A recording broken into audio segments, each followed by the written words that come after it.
नमस्कार, स्वागत आपका। मैं हूं नंदिनी मिश्रा, आपके साथ बुलेटिन की शुरुआत करेंगे झालावाड़ से खबर के साथ, जहां पर खानपुर में सोशल मीडिया पर लाइसेंसी बंदूक के साथ पोस्ट डालना एक युवक को भारी पड़ गया।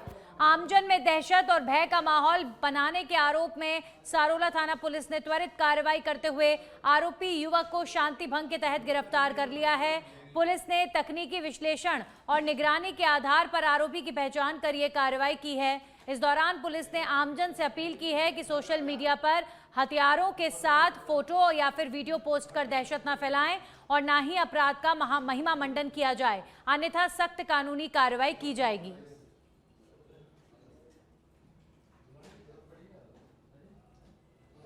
और अब रुक करेंगे एक और बड़ी खबर का। जैसलमेर से ये खबर है, जहां पर अवैध अतिक्रमण के खिलाफ जिला प्रशासन सख्त नजर आ रहा है।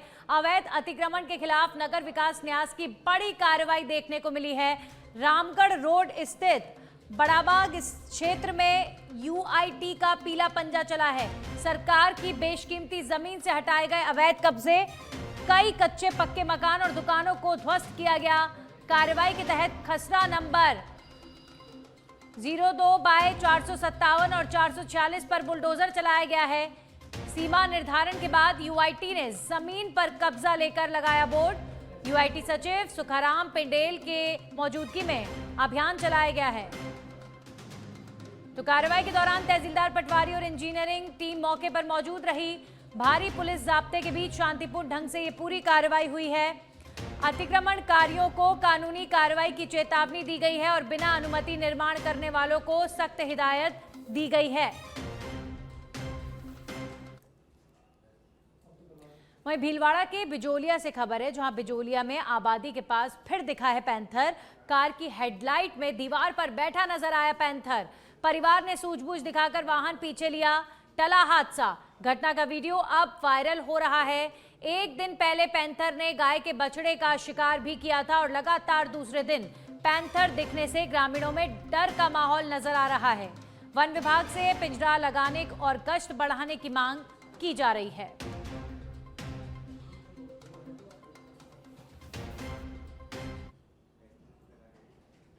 खबरों में आगे बढ़ेंगे। बौली में सड़क दुर्घटनाओं में गौवंश की सुरक्षा को ध्यान में रखते हुए कामधेनु गौशाला रवासा एवं गौ सेवा दल के तत्वावधान में बौली कस्बे में गायों को रेडियम बेल्ट पहनाने का विशेष अभियान चलाया गया है।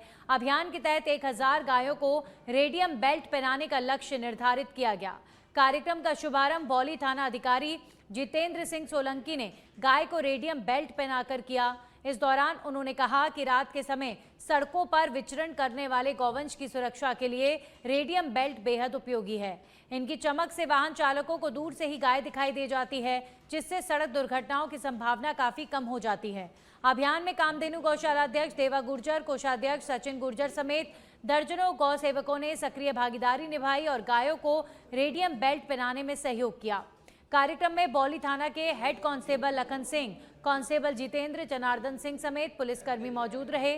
गौसेवक कामधेनु गौशाला अध्यक्ष देवा गुर्जर ने बताया कि भविष्य में भी इस तरह के अभियान लगातार चलाए जाएंगे।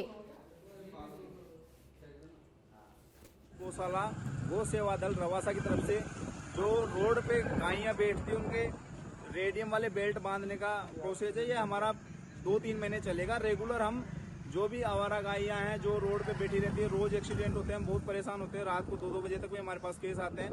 तो हमने ये सोचा है कि भाई आज के बाद रोड एक्सीडेंट कम से कम हो, गायों की रोड एक्सीडेंट में मृत्यु नहीं हो। इसलिए हमने ये डिसीजन लिया कि पूरी टोटल गायें जो भी बौली एरिया की, उनके सभी के। बांसवाड़ा जिले में सर्पदंश की एक और घटना सामने आई है। भीमपुर क्षेत्र के दलजी का गड़ा गांव में खेत से काम कर घर लौट रहे एक 16 वर्षीय किशोर को रास्ते में जहरीले सर्प ने डस लिया। सर्प के काटते ही किशोर की तबीयत बिगड़ने लगी, जिसके बाद परिजन उसे तत्काल जिला अस्पताल लेकर पहुंचे। जानकारी के अनुसार आकाश खेत में काम करने के बाद अपने घर लौट रहा था। इसी दौरान रास्ते में अचानक एक सर्प ने उसके पैर पर काट लिया। घटना के बाद परिजनों में हड़कंप मच गया और बिना देर किए उसे जिला अस्पताल पहुंचाया गया। चिकित्सकों ने प्राथमिक उपचार के बाद उसे भर्ती कर लिया, जहां डॉक्टरों की निगरानी में उसका इलाज जारी है। फिलहाल किशोर की हालत पर लगातार नजर रखी जा रही है। सर्पदंश की इस घटना के बाद क्षेत्र के ग्रामीणों में भी चिंता का माहौल है। भिवाड़ी में कई दिनों की भीषण गर्मी और उमस के बाद हुई कई घंटे की झमाझम बारिश ने लोगों को राहत तो दी, लेकिन साथ ही भिवाड़ी की बदहाल जल निकासी व्यवस्था की भी पोल खोल कर रख दी। आसमान से बरसे मेघों ने शहर को तरबतर कर दिया। वहीं सड़कें देखते ही देखते तालाब में तब्दील हो गईं। अलवर बाईपास, बीड़ा कार्यालय परिसर और कई प्रमुख मार्गों पर करीब 2 फीट तक पानी भर गया, जबकि एक निजी स्कूल परिसर में लगभग 3 फीट जलभराव हो गया। हालात इतने बिगड़ गए कि परिसर से पानी निकालने के लिए 5 टैंकरों से लगातार पंपिंग करनी पड़ी। बारिश का पानी कई बैंकों की दहलीज तक पहुंच गया, जिससे ग्राहकों को जरूरी कामकाज के लिए भारी परेशानी उठानी पड़ी। जगह जगह जाम लगा रहा और राहगीरों और वाहन चालकों को घंटों मशक्कत करनी पड़ी। दूसरी ओर बारिश में भीगते और मस्ती करते स्कूली बच्चों के चेहरे खुशी से खिल उठे। ठंडी हवाओं ने लोगों को गर्मी से राहत जरूर दी, लेकिन नगर व्यवस्था की खामियां भी उजागर कर दी। स्थानीय लोगों का कहना है कि हर मॉनसून में यही हालात बनते हैं, बावजूद इसके स्थायी समाधान नहीं हो पाया है। शिक्षा एवं पंचायती राज मंत्री मदन दिलावर ने दौसा दौरे के दौरान मानपुर ग्राम पंचायत का औचक निरीक्षण किया। गांव में जगह जगह फैली गंदगी, कीचड़ और कचरे के ढेर देखकर मंत्री ने नाराजगी जताई है। इस दौरान ग्रामीणों ने बताया कि ना तो सफाई होती है और ना ही गाड़ी कचरा लेने आती है। गलियों और रास्तों पर इतनी कीचड़ गंदगी है कि निकलना दुर्भर हो गया है। इस पर मंत्री दिलावर ने मौके पर ही सरपंच नेतराम को फटकार लगाई। उन्होंने स्वच्छ भारत मिशन के ब्लॉक कोऑर्डिनेटर, ग्राम विकास अधिकारी पूजा और ग्राम पंचायत प्रशासक के खिलाफ सख्त कार्रवाई के निर्देश दिए हैं। इसके बाद मंत्री पांचोली ग्राम पंचायत का निरीक्षण करने पहुंचे। पर सवारी गाड़ी दीवार से टकराई, वाहन में सवार यात्रियों में अफरा तफरी का माहौल नजर आया। वाहन में सवार 15 से ज्यादा सभी यात्री सुरक्षित बताए जा रहे हैं। एक महिला को आई मामूली चोट, बड़ा हादसा टला। स्थानीय लोगों ने यात्रियों को वाहन से सुरक्षित बाहर निकाला। जयपुर चोमू हाईवे पर राजावास में यह हादसा हुआ।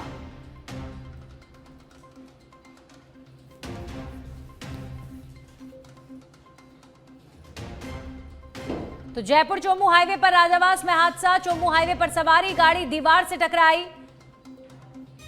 वाहन में सवार यात्रियों में अफरा तफरी मच गई, डर गए लोग। आप हादसे की तस्वीरें देखिए। 15 यात्री वाहन में सवार थे। एक महिला को मामूली चोट आई है, बड़ा हादसा टला।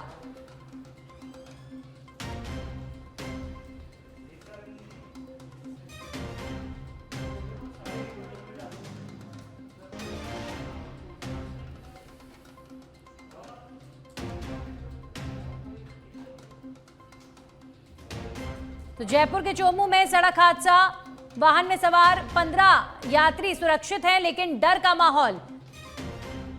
ये वाहन दीवार से जा टकराया। स्थानीय लोगों ने यात्रियों को सुरक्षित बाहर निकाला है। जयपुर चोमू हाईवे पर राजावास में यह हादसा हुआ है।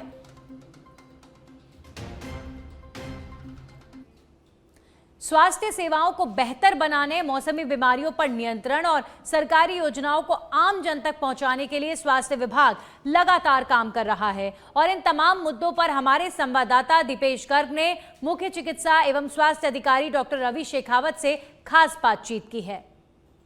शेखावत, आज हम बात करेंगे अहम मुद्दों पर, मौसमी बीमारी, हाई प्रेगनेंसी के बारे में विस्तार से बात करेंगे। नमस्कार। जयपुर जिले के स्वास्थ्य विभाग की क्या प्राथमिकता है? जयपुर जिले के स्वास्थ्य विभाग की या पूरे राजस्थान के स्वास्थ्य विभाग की प्राथमिकता यही है कि जितने भी राजस्थान वासी हैं उन सबका स्वास्थ्य सही रहे और किसी तरह की समस्या नहीं रहे। इस तरह में हमारे विभाग द्वारा डेली बेसिस पे कोई ना कोई नई प्रक्रियाएं अपनाई जा रही हैं और नए प्रावधान करे जा रहे हैं इसके लिए। जैसे कि आपको अभी मौसमी बीमारियों के लिए बताया जाए, मौसमी बीमारियों में विभाग ने सभी जगह सर्वे स्टार्ट करा दिया है।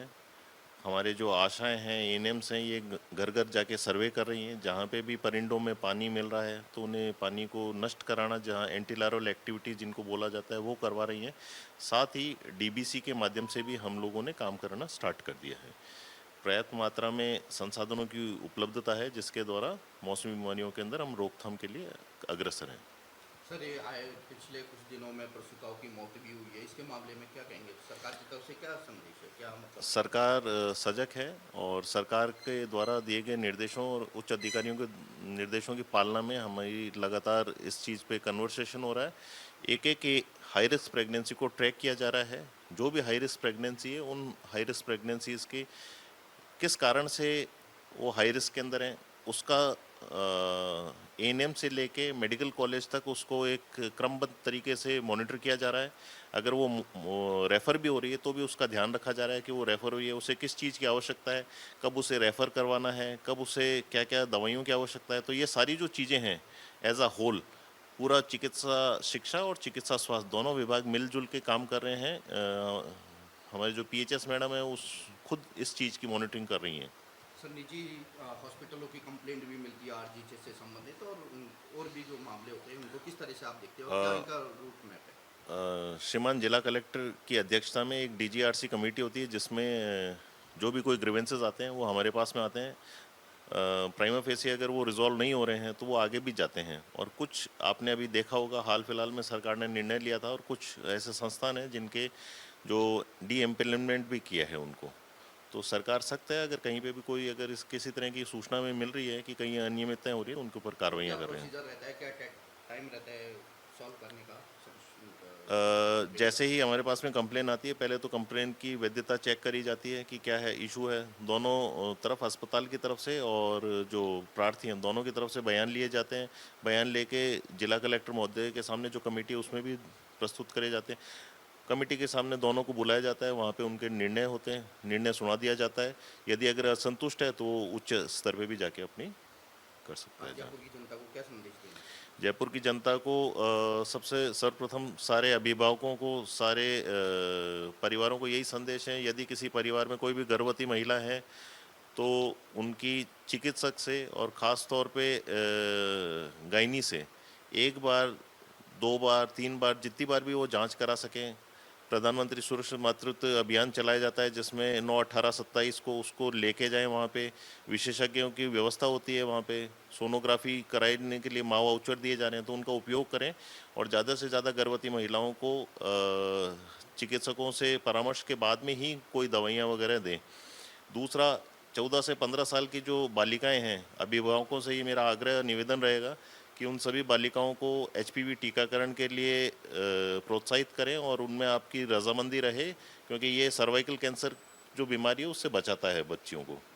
तीसरा, जो अगर कहीं पे भी आपको अगर कोई मिलावट की शिकायत आती है तो आप उसे विभाग से संपर्क करके मिलावट के लिए कहीं पे भी जो भी सूचना आप 181 पे शेयर करें, कंट्रोल रूम पे शेयर करें, तो हमारे तक सूचना पहुँचाए कि कहीं पे ऐसा नहीं हो कि दूषित खाना हम लोग खा रहे हों। चौथा, आपसे ये रहेगा कि मौसमी बीमारियों के लिए सभी परिवार, जितने भी जो भी परिवार अपने यहाँ पे जयपुर ज़िले में हैं, उन सभी से निवेदन रहेगा कि चिकित्सा विभाग के साथ में सहयोग करें। और आपके यहाँ पे जो डेंगू सबसे ज़्यादा जयपुर के अंदर होता है, उसके अंदर फ्रेश वाटर के अंदर होता है, तो उसमें कूलर का पानी, बरसात के जो मौसम में जो अपने घरों पे परिंदे रहते हैं या फिर कोई छतों पे कोई डब्बे वगैरह रहते हैं जो खाली पड़े होते हैं, उनमें ही ये पनपता है। तो उनकी साफ़ सफाई टाइम से करवा लें। 7 दिनों में एक बार कूलर को एकदम पूरा खाली करके उसे वापस से फिल कर लें। तो ये छोटी छोटी चीज़ें हैं जिनसे हम हमारे शहर को और हमारे परिवार को बचा सकते हैं गंभीर बीमारियों से। कई बार सर जागरूक अभियान भी चलाए जाते हैं, तो क्या कहेंगे? अभियान निरंतरता में चलाए जा रहे हैं और अभियान की सफलता जब ही होगी जब शहर की जनता स्वस्थ होगी। जिस तरह से डॉक्टर साहब ने बताया कि सरकार प्रसूताओं को लेकर जागरूक है और मिलावट को लेके भी जो कदम उठाए जा रहे हैं सरकार की तरफ से, उसके लिए भी जागरूक है। और सरकार ने, डॉक्टर साहब ने रोड मैप भी बताया। मेरे साथ कैमरा पर्सन मनोज के साथ दीपेश गर्ग, सच बड़े जयपुर। चलिए अब खबरों में आगे बढ़ेंगे और बात करेंगे। देश भर में आज गुरु पूर्णिमा का पावन पर्व श्रद्धा और भक्ति के साथ मनाया जा रहा है। सनातन संस्कृति में गुरु को ज्ञान का प्रकाश और जीवन का पथ प्रदर्शक माना गया है। महर्षि वेदव्यास के जन्मोत्सव के रूप में मनाया जाने वाला ये पर्व गुरु के प्रति श्रद्धा, सम्मान और कृतज्ञता प्रकट करने का अवसर है। ज्योतिषाचार्य पंडित पुरुषोत्तम गौड़ के अनुसार गुरु वही है जो अज्ञान रूपी अंधकार को दूर कर ज्ञान का प्रकाश फैलाए और जीवन को सही दिशा प्रदान करे। साथ ही उन्होंने कहा कि प्रत्येक व्यक्ति के प्रथम गुरु उसके माता पिता होते हैं, इसलिए गुरु पूर्णिमा के अवसर पर उनके चरण स्पर्श कर आशीर्वाद लेना चाहिए। साथ ही अपने आराध्य देव और गुरु का पूजन कर उनके बताए मार्ग पर चलने का संकल्प लेना चाहिए।